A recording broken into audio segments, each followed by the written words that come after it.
Ito ang inyong lingkod na nagbabalik upang magbigay ng mga balitang walang bias at pawang katotohanan lamang. Ito ang Bayang Pinas. Ang isyong ito ay naging usap-usapan sa buong bansa at iba't ibang social media platforms. Isang nakakagulat na balita ang pumutok matapos ang sinabing pag-amin ni Justice Secretary Bonjing Rimulya bago ang kaniyang biglaang pagkawala sa eksena. Ayon sa ulat, isinawalat ni Remulla ang pangalan na nasa likod ng brutal na pagpaslang sa mamamahayag na si Percy Lapid na kilalang matapang na kritiko ng ilang opisyal ng gobyerno. Sa kabila ng matagal na panahon na katahimikan sa kaso, ang revelasyon ni Remulla ay nagbibigay linaw sa maraming ngunit nagdulot din ng mas maraming tanong. Ibinunyag umano niya na ang nasa likod ng krimen ay hindi lamang isang simpleng kriminal na organisasyon, kundi isang makapangyarihang personalidad na may direktang kaugnayan sa mga isyong binabatikos ni Lapid sa kaniyang mga programa. Ang pag-amin na ito ay sinasabing isinapubliko sa isang lihim na dokumento at isinamahan ng ebidensya na maaaring magdulot ng mas malalim na investigasyon. Maraming mga grupo, kabilang ang pamilya ni Percy Lapid, ang nagbabala na dapat tiyakin ng gobyerno sa may pagkakaloob na ang hustisya sa kaso, lalo't ang mga nalantad na detalye ay nag-uugnay sa mga makapangyarihang individual. Habang inaantabayan ang opisyal na pahayag ng Departamento ng Justice at ng iba pang mga kaugnay na ahensya, marami ang nagtatanong kung ang bagong revelasyong ito ay magdadala ng hustisya o hahantong lamang sa panibagong takipan. Sa kabila ng lahat, malinaw na ang mga Pilipino ay natiling umaasa sa katotohanan anuman ang kapalit nito. Well, para nga sa kabuang detalye at impormasyon ay panoorin na lamang ang buong video. At salamat na rin sa ating mga solid viewers sa walang sawang pagsuporta. At kung bago ka pa lamang sa ating channel ay syempre huwag kakalimutan mag-subscribe, pindutin ang notification bell at piliin na rin ang all upang laging maging updated sa mga balitang bago, totoo at walang bias dito sa channel ng Bayan, ang Bayang Pinas. Huwag din pong kakalimutang mag-iwan ng like at i-share ang ating mga videos. Muli po mga kaibigan, maraming salamat.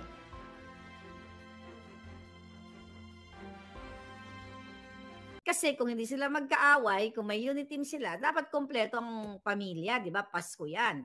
Pero again, dahil nga naiipit si Senator Amy sa Duterte at sa kanyang kapatid na Polboronic at ang kanyang asawa. Kaya, ang asawa ni Kuting na si Ahas, di ba?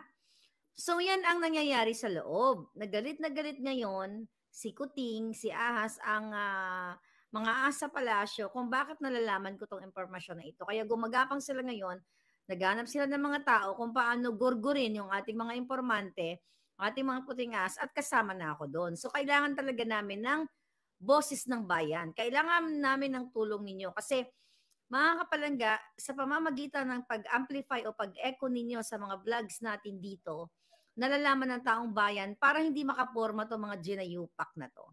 Sabi ko nga, hindi biro yung tinatahak natin. So, yung in-expose ko nga na parating na video, na ang may hawak nun siyang may hawak ng alas actually. Na inuunahan na nila na huwag kayong maniwala daw. Kaya nga sabi ko, in the past, kung makikita niyo yung mukha ni Kuting nung ngumingingiwi, syunga-syunga na lang kayo kung hindi pa kayo maniniwala doon. So ngayon, mga kababayan,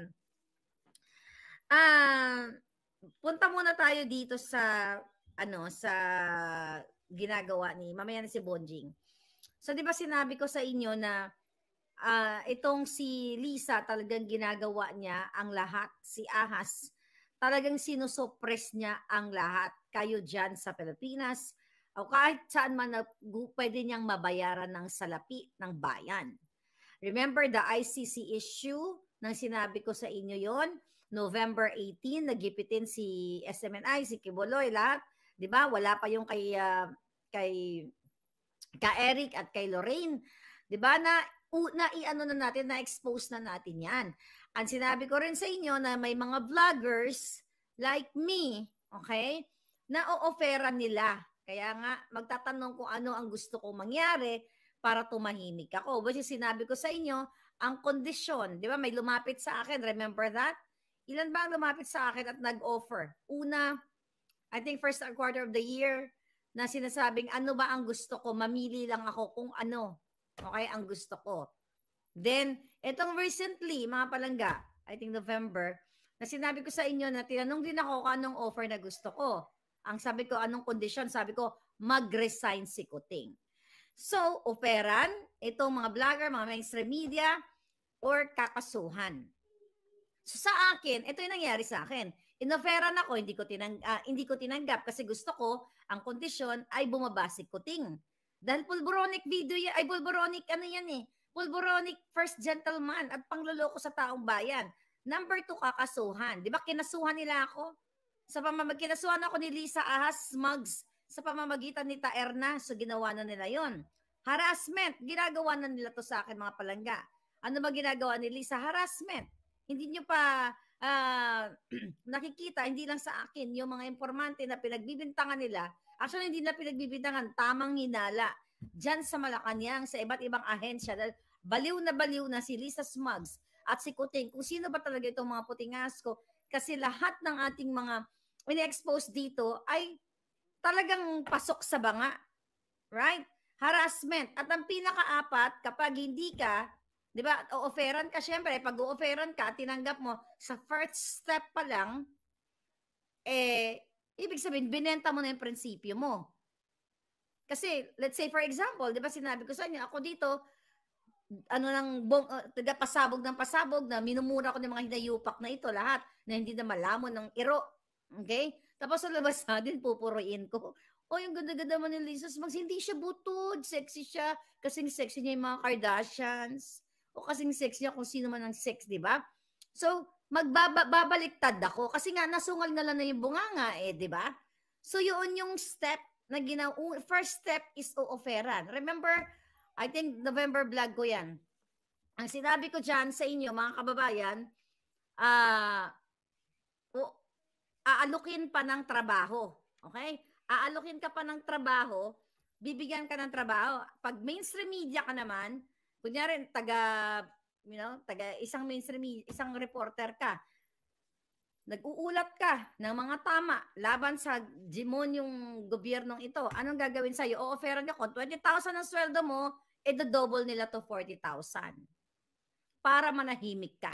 So, martial law, silent martial law sa Pilipinas na kayong lahat, Pilipino, whether ikaw man ay men uniform, ikaw man ay nurse, ikaw man ay teacher, ikaw man ay ordinaryong worker, sa palengke o kung saan ka man, kailangan mo mag-speak up day dahil binababoy kayo ng gobyernong ito. Sinabi ko yan sa inyo, November 18, double up ni Lisa Smugs gamit yung mga alipores niya para offeran kayo ng from 20,000 yung sweldo to 40K para manahimik kayo, para makontrol nila ang lahat sa Pilipinas. So, ibig sabihin, pag pumayag kayo, nagaganituhin kayo, like you people sa gobyerno, na antayog ng pinag-aralan ninyo na magpapabayad lang kayo, ay kayo mismo ang magpapalubog dito sa ating bayan, mga palangga. Yan ang sinasabi ko sa inyo.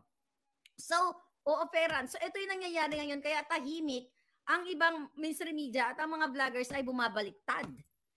Hindi dahil sila ay takot, pero nasilaw sila sa pera. Kasi marami mga vloggers na matatapang. Look at General Macanas, Princess Maui, di ba? Nagsasalita sila. Hindi naman mayayaman yung mga yan eh. Hindi lang nila kayang masilaw sa pera. Di ba? So yan ang ginagawa ngayon. Lalo na po ngayon, nung in-expose ko na itong parating, okay? Na dumabas ang video, by the way, linawin ko lang, wala sa akin ang video. Okay, hindi pa nila pino-forward. Ngayon, mga kababayan, di ba, kakasuhan, okay? Gumagapa ngayon si Lisa Smugs. Di ba, next year, sa mga susunod na araw, linggo, malalaman ninyo kung sino-sino yung mga taong hinaharas nila ngayon. Kinakasuhan o inuungkat kung may mga kaso na patay na for so many years, ay inuutusan ni Lisa Smugs. Okay, natamnan ang taong pinaghihinalaan niya na isa sa mga ahas or against sa kanila. Okay? Ano ito? Harassment. 'Di ba? Harassment, at kung hindi ka pa makuha sa harassment, gurgor ang aabutin mo sa gobyernong ito.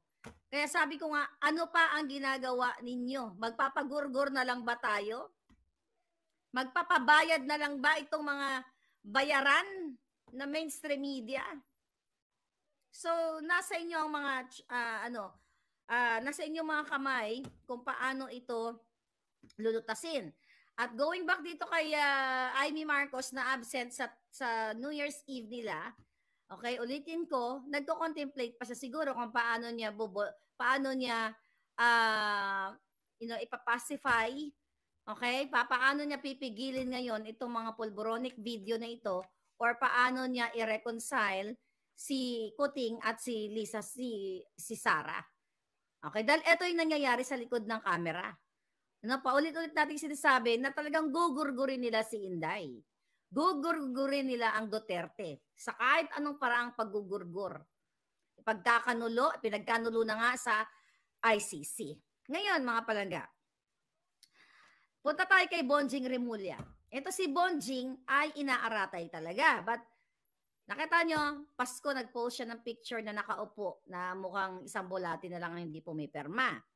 Okay, napag-alaman natin, mga kababayan, ayon sa ating puting ahas na talagang mahina na ang pusong itim ni Bonjing, okay, at ang kanyang sistema sa katawan.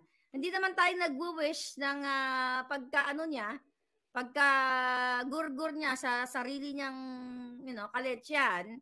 But ang punto de vista dito, binababoy niya ang taong bayan. Hindi porket nag-post siya ng picture nung Pasko, ay okay na may senyales na nabuhay siya.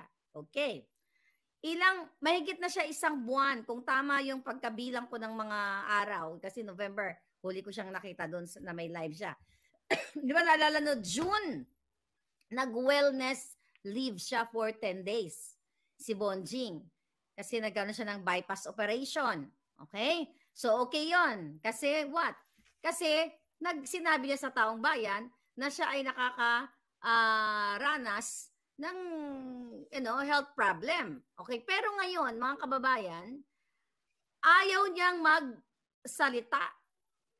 Hindi siya nag-resign. Ayaw niyang sabihin. Hindi niya sinabi sa post na kung siya ba ay inaratay o hindi na counter yung sinabi ko. Sinasabi nila fake news. Pero paano mo papaniwalaan? Ilang buwan na siya, may 1 buwan, na hindi nagbibigay ng live statement o audio niya. Okay? Bakit kamo? Kasi kailangan pa niyang sundin ang mga marching orders ni Lisa Smugs. Simulan natin kay sa issue ng Digamo case. Okay? Di ba? Si Remulla ang push dan sa mga eksena niyan. Kaya simulan natin doon sa Bilibid, okay? Kay General Bantag, kay Tevez, kay Bantag. So kailangan matapos ni Remulla ang mga marching orders ni Lisa Smugs. Dahil hindi naman si Kuting ang nag-uutos kay Remulla, kundi si Lisa Smugs. Okay? So kailangan niyang tapusin ang kanilang mga pagnanakaw, panggigipit sa taong bayan. Tandaan nyo, si Bonjing ay sangkot din dyan sa Pogo. Okay? Ang dami kong vlog dyan. Si Bonjing ay sangkot din dyan sa Okada. Si Bonjing ay sangkot sa mga karumal-dumal o mga ginagawang kaletsyahan ni Lisa Smugs na panggigipit. Kaya hindi nila masabi sa taong bayan na resign na siya ay may sakit. Dahil ang mga marching order ni Lisa kailangan tuloy-tuloy kahit si Bonjing ay nakaratay. At ito po, ulitin ko, na pangloloko sa Pilipino, panggagago sa taong bayan dahil bayad siya ng taong bayan at ilang buwan ni Haniho, hindi nila sinasabi na siya ay nasa ospital. I confirm na nasa ospital siya. Huwag kayong magsinungaling, Remulla. Huwag niyong lolokohin ang taong bayan, karapatan ng taong bayan, ng taxpayers, na sasabihin ninyo kung kayo ba ay capable to perform your duties. Definitely you're not. Dahil isa kang asong julol ni Lisa Smugs. And definitely, pangloloko ang ginagawa mo sa taxpayers dahil responsibilidad mo bilang DOJ, di ba, Department of Justice, Secretary, nasa naman ang hustisya ng taong bayan, nasa ang hustisya ng taong bayan para sabihin ninyo, malaman ng taong bayan kung ikaw nga ay inaratay ka at sumisweldo ka ng walang wala kang ah, hindi ka nagpapakita sa taong bayan. At ang dami kong puting ahas na nag-confirm nito. So, ang nakikita ko dyan, ito lang ang sasabihin ko sa iyo, Bonjing. Ano ang mas mahalaga? Ang perang kakamkamin mo sa ngalan ng kawalanghiyaan at pagkagago sa taong bayan? Okay? Ang taong bayan? O yung health mo? Diba? Ano ang lihim sa iyong pagkawala ng more than a month or, ng matagal na panahon? Ano ang lihim na ginagawa mo na nakaratay ka sa banig? Nakaratay, inaratay, tatandaan mo. Mga palangga, di ba? Ito nga, kakarmahin kayo sa lahat ng kawalanghiyaan nyo sa taong bayan. Di ba? So, hindi nyo kaya. Di ba? Kung kaya nyong manipulahin ang pera ng bayan, magbayad kayo ng mga taong mga haras sa amin, hindi nyo kayang bayaran si kamatayan kapag kinuha na kayo. Right? Hindi natin lahat kayang bayaran. Actually, hindi mo kayang bayaran ang karma kapag kinakarma na nga kayo eh. Sa lahat, hindi mo kayang pigilin kung gugurgurin ka. Okay? Gugurgurin ka na ng tadhana. Lahat tayo, hindi natin kayang pigilin yan. Pero yung pangloloko mo sa taong bayan at sumusweldo ka sa pera ng bayan at tuloy-tuloy ang marching order ni Lisa, well, definitely kung nakaratay ka, hindi ikaw ang nagpa-function as DOJ secretary. Kung di, etong hayop na smugs, dahil siya lahat. Imagine nyo, dyan sa gobyerno, kayo sa PNP, dahil marami tayong mga kaibigan matitino naman. Okay, may natitira pa. Marami-rami. PNP, AFP, alam ninyo, sa buong lahat kayo dyan, huwag kayo magmaang-maangan. You know that. Na ang nagpapatakbo sa inyo ay hindi naman talaga yung PNP chief nyo. Kung anong inuutos ni Lisa Smugs, di ba? Ang iba sa inyo ginigipit. Tinatapon kung saan-saan. Di ba? Tinatamnan din kayo ng mga kaso, di ba? Oh, alam ninyo kung sino ang Jejimon na nag-uutos dito. Walang iba kundi isa lang ang pangalan. Babaeng ahas, si Lisa Smugs. Kaya galit na galit ang hinayupak na yan. Hinahamon ko yung kasuhan niya ako. Sige nga, yung buha ka ng inang yan. Yung hayop na yan, gigipitin kayong lahat.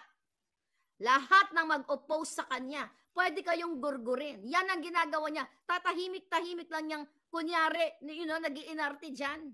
Na kunyari, ginagamit ang mga bata. Pero kaya kayong gurgurin. Huwag nyo nang antayin, gugurgurin kayo ng mga hinayupak na to.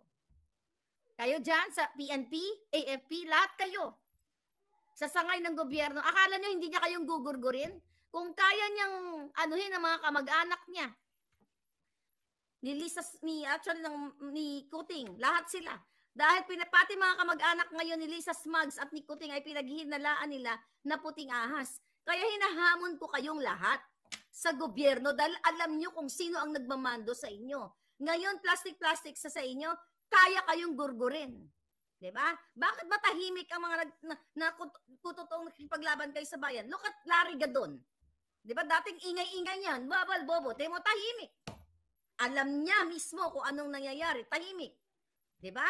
Asan ba yung ibang maiingay noon na para sa bayan? Kasi takot sila kay Lisa Smugs na gugurgurin ang karir nila. At gugurgurin sila literally. Pero ako, hindi ako takot sa buwakan ng inang yan. Hindi ako takot sa hayop na yan kahit hawak mo pa lahat ng pera. Lahat ng pera ng Pilipino. Asan yung stick ko? Kahit hawak mo pa, hindi ako takot. Hindi ko makita yung stick ko dahil naglipit kami. Okay? Mga palangga. Alam mo, takot ako sa'yo, Lisa Smugs. Kahit ubusin mo pera ng bayan, hindi kita tatantanan. Dahil darating ang araw, ilulubog ka namin sa Kumunoy. Tandaan mo. Diba? Kahit ano pang paggapang mo ngayon, pangaharas mo sa mga tao dyan sa Pilipinas, pagtatanim mo ng kasong hinayupak ka, at pananahimik ng mainstream media, dahil takot sila sa'yo, dahil maapektuhan ang kanilang mga negosyo, ako hindi ako takot sa'yo. Walang mawawala sa akin, buha ka ng Genemes ka. Ikaw, ilulubog ka namin sa Kumunoy. Ayip ka.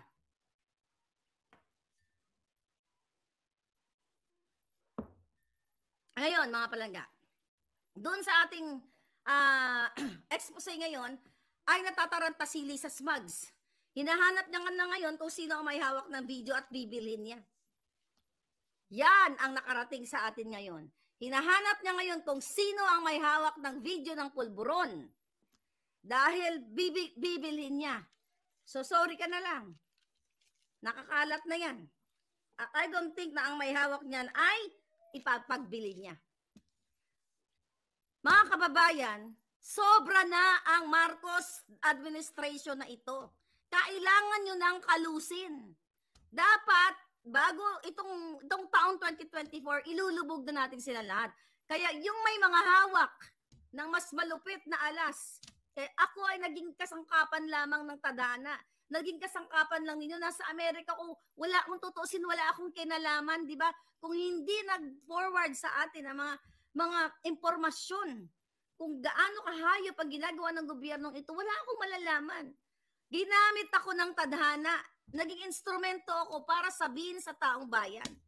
At I challenge you also, yung may mga hawak ng alas, you speak up. Now na, mag-speak up na kayo. Dahil binababoy kayo ng isang hudas na babaeng ito, kasama si Kuting, syempre, na mandorobo. Diba? Remember, yung kanyang, actually, recently ko lang pinanood yung interview niya na nag-post, kinukwento ni Roy ng Bagong Lipunan, na binablog na yan, na nung panahon na nasa New York sila ay pumuslit siya doon sa Miss Saigon. Wala silang ticket, nag-arte siya. Nag-arte si Lisa Smugs. Nakikipag-away doon at bilib na bilib si Kuting doon, di ba? Na nakakuha sila ng ticket. Doon pa lang, actually hindi ko lang panood during the campaign eh. Si Roy ang ano sa akin nun. But anyway, doon pa lang na itong hayop na to, illegal talaga ang ginagawa. Illegal ang kanyang gawain. Na kaya niyang pumuslit, makipag-away. Imagine mo makipag-away kahit wala siyang ticket para makuha niya yung gusto niya. Kaya ganito kahayop itong First Lady Ahas ninyo. Kung sa ticket lang ay kaya niyang pumuslit, magkano lang ang ticket? Pag bumili ka ng mga concert na yan. How much for yung billion na hawak na nila? Nasa control ni Kuting. Isang stroke lang. Okay? Isang perma lang. Ay makukuha na nila ang billion yung pera. At you, people, lalo na sa kaming mga ordinaryong tao, kaming walang kapangyarihan. Diba? Wala naman kaming kapangyarihan para i-counter tong mga ito eh. I mean, in terms of legalities, filing a case, impeachment or whatever, ipakita sa taong bayan, kayo yung nakapwesto. Di ba? Kayo yung nandiyan, kayo yung may power. Kami mga taong bayan, susunod na lang kami kapag inumpisahan nyo dyan sa Pilipinas ang laban. Actually, inumpisahan ko na nga eh. Wala na nga kayong kahirap-hirap. Dati naduwag pa nga kayo, di ba? Hindi ko naman sinabing naduwag yung iba. Pero ang iba sa inyo, nag-aantay ng tamang panahon. Tapos sinimulan ko na, 1 taon na akong nag-iingay dito. Sabi ko nga, 1, 2, 3, 4 na tao at ang mga palangga kong mga nanonood sa akin ang naging kakampi ko sa katotohanan. And now, worldwide, even the pink lang ones na sinasabi natin na, ganito, ganyan, kasama na natin sila. Even, anong kulay, even yung mga katulad dating mga pula, na dating pula na binudol, sama-sama na tayo. So, ito mga kababayan, ang ginagawa ni Lisa Smugs, naghahanap siya ngayon ng manggugurgur sa ating lahat. Even yung mga nagpo-post dyan mga nagko-comment, especially yung mga lagi kong kasama, mga palangga, na lagi kong, kasama at na-associate sa akin. Sinususog ng mga putang inang to. Ganon sila kapikon na pikon dahil kung walang weight, walang bearing itong pinagsasabi ko, iba-brush off lang nila to. Pero dahil pinag-uusapan na tayo ng mga Pilipino sa buong mundo, yung ating ini-expose dito. Kaya naman naghahanap si Lisa Smugs ng mga taong mababayaran niya para gurgurin ako, gurgurin kayo. Diyan sa gobyerno, yung mga puting ahas ko, minaman-manan na kayong lahat. Kaya talagang dobleng ingat tayo, pero hindi naman tayo dapat mag-iingat eh. Dapat tayo ang magugurgur sa kanila. Ilagay natin sila sa kumunoy. Sila ang nagtraidor. Sila ang naghudas sa pera ng bayan. Di ba? Lahat ngayon, mainstream media. Nakita niyo ba? Hindi ba napapansin yung Pilipinas? Kung ano nangyayari dyan? Josephine, thank you. You're there. So, ito po ang malupit ngayon. Ang target nila ngayon, 2024, hindi para palaguin ang Pilipinas. Ang target nila, tatargetin tayo lahat. Lahat ng magsalita against sa gobyernong ito. Sa Pilipinas man o sa abroad, tatargetin nila lahat. Ito po ang project ni Lisa Smugs ngayong 2024 na dapat manahimik na si Maharlika, manahimik na lahat para wala na mag-o-oppose sa kanila. Kaya nga nananawagan ako sa may hawak ng video, ilabas nyo na yan. Huwag nyo nang patagalin kasi excited na ang lahat. Diba? At katuwang dyan, okay? Magkakatuwang silang lahat dyan. Lahat ng mga in-appoint ni Lisa Smugs. Nakita nyo lahat sa kanya lumalapit dahil siya ang nag-a-appoint ng mga sanggano. Siya ang nag-a-appoint na may record ng pagnanakaw. Si Lisa ang nag-a-appoint ng mga corrupt sa Bureau of Corrections, Bureau of Customs. Lahat ng ahensya, hawak niya. Ganito kalupit ang bayan ninyo. Tapos sasabihin nyo, you are proud Filipino. Paano ka magiging proud kung itong bulinggit na tiyanak, butod-mudlo ang